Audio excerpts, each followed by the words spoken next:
crispy, crusty edges all the way around, slightly chewy in the middle. Let's make gluten-free brownie brittle. I'm Jamie with SavorySaver. I share gluten-free recipes, tips, tricks, and resources to make your gluten-free lifestyle easier. So let's get started. So this recipe comes directly from the King Arthur baking site.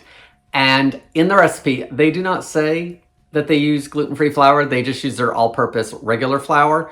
But we're just gonna do a swap out. There's not a whole lot of flour in the recipe. So I think swapping it out for their gluten-free Measure for Measure will be just fine.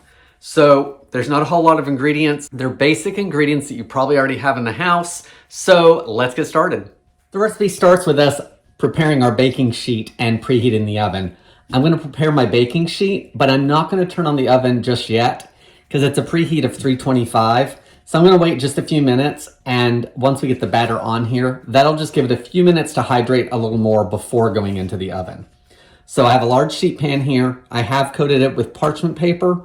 The recipe says that you could also use non-stick aluminum foil, but it does say to still lightly grease the parchment paper. So there's oil in the recipe, like in most brownie recipes. Instead of putting some extra oil down here, I'm just gonna take a little bit from it with my pastry brush. Gluten-free flours absorb oil differently than regular flour, so I think a little bit of this, taking it from the recipe, is gonna be okay. And if it's not, we'll find that out too. So this is lightly greased. Let's put it off to the side for a couple minutes. Let's start with our dry ingredients. I've got a small bowl here, and I have half a cup of King Arthur's Measure for Measure gluten-free flour. So it's their standard blend with everything in it, including xanthan gum for a little bit of binding. To the flour, I'm gonna add a 1/4 teaspoon of table salt and a 1/4 teaspoon of baking soda, not baking powder. Let's give this a quick whisk. Now let's put this off to the side for a moment. Now I have a medium bowl here with 2 egg whites, and I have let them come to room temperature just so they whip better. The recipe says you can either use a hand mixer or a whisk. I'm using the hand mixer just to make it faster for me so I'm not standing here for 20 minutes whipping eggs. So the first thing you want to do is beat the egg whites until they're foamy.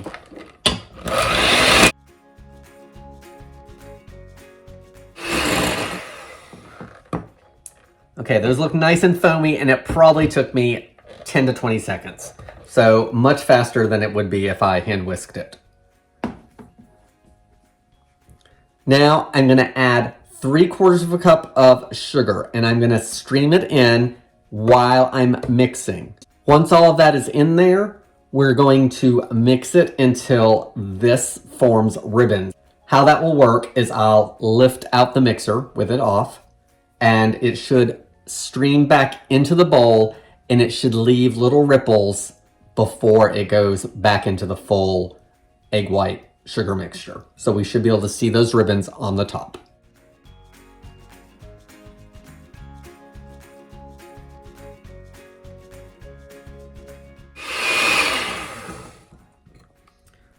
All right, so I've been beating it for 2 or 3 minutes, and the mix is really thick. It's super shiny, and as it falls back into the rest of the bowl, it suspends itself on the surface before incorporating back into the mix. So that's where we need to be. Let's add the rest of the ingredients. I'm gonna add 2 tablespoons of unsweetened cocoa powder. I did sift the cocoa powder to get all the big lumps out of it. I'm gonna add this. It says optional, so you don't need to do it, but I'm gonna add 1/4 of a teaspoon of espresso powder. So Tara doesn't like coffee, so she's not gonna want that in here, but I'm hoping she doesn't notice. It should not make the brownie brittle taste like coffee. It should just enhance the chocolate. We're also gonna add that 1/4 cup of oil that I had prepared. I'm gonna add a 1/2 teaspoon of vanilla extract. Now I'm gonna start beating everything in until it's smooth.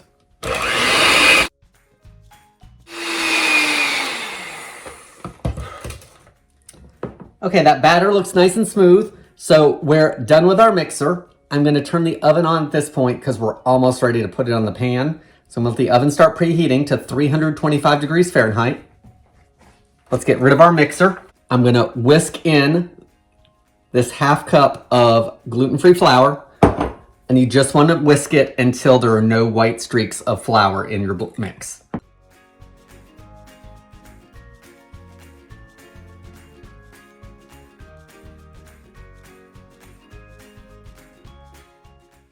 That looks perfect. It's about the color of chocolate pudding. Now I'm gonna take this mix and I'm gonna spread it out on that prepared pan.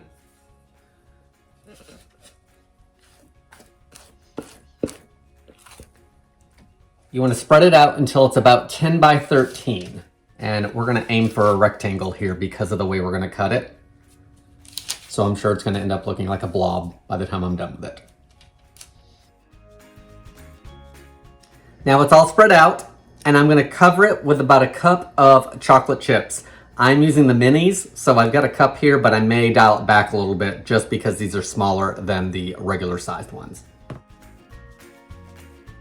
All right guys, so I had a cup out. I used about half a cup. This is one of the places you can probably stray from the recipe if you want, butterscotch chips or peanut butter chips or something like that. You certainly could probably add it here since it's a topping.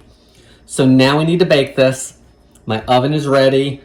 I think since the batter's so thin and it did take me a few minutes to spread it out, I think we're gonna call it good for hydration. So we're gonna bake this for 20 minutes and then we have something we need to do to it before we can finish the baking process. So I'm gonna put this in the oven for 20 minutes and then I'll show you what we do next. We are 20 minutes into our bake time. And now what we need to do is cut it into squares. So the recipe says to either use a bench scrape or a knife or a pizza cutter. So I'm gonna go the pizza cutter route. Just try to get into squares, guys, because if you've ever had brownie brittle in a bag, it's all broken up. So let's just roll it through.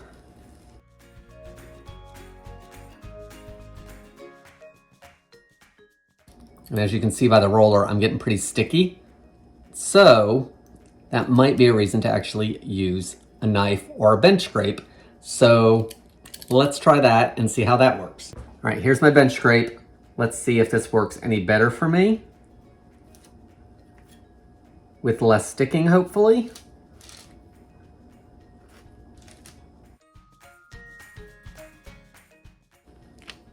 All right, that actually worked a little better. Still sticking, but a lot of that is that chocolate. So I think what I'm gonna do is just work that back in onto a couple pieces. Okay, back in the oven for another 5 minutes. I didn't separate anything. I wanted them just cut. So back in the oven for 5 minutes. Then when we take it out, we're gonna let it cool completely on this pan before we break it up. So I'm gonna get that done and then we're gonna give it a taste. So here is a piece of our gluten-free brownie brittle. I let it cool for about an hour or so on the counter, just the whole cookie sheet on top of a cooling grid. And it didn't take a long time for it to cool because it's so thin. So once that pan cooled off, the brittle started to cool off as well. The outside is crisp all the way around, and the bottom, actually, you could definitely tell you need a little bit of oil on the parchment paper, which kind of surprises me, but it could be those egg whites in there are pretty sticky.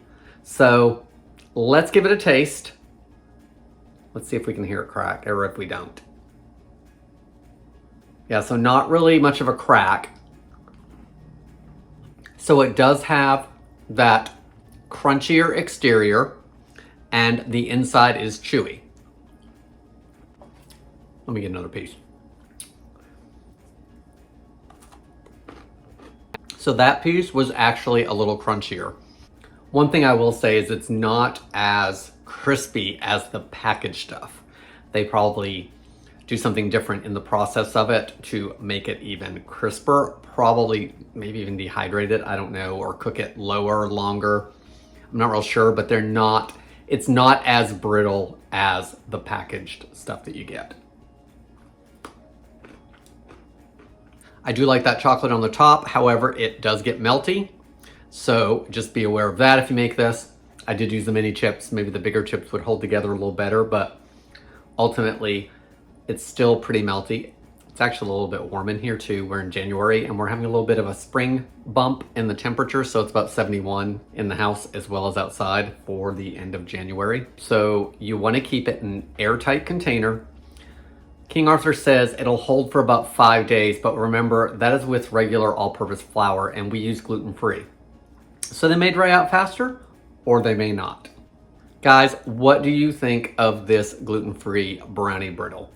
I think it was an easy recipe to follow, simple ingredients, something a little different than just making gluten-free brownies. Please leave me your comments below on your thoughts. If you like this video, please give me a thumbs up. Think about subscribing if you think you might want to see more of my videos in the future. I want to thank you guys so much for watching, and I hope to see you in the next video.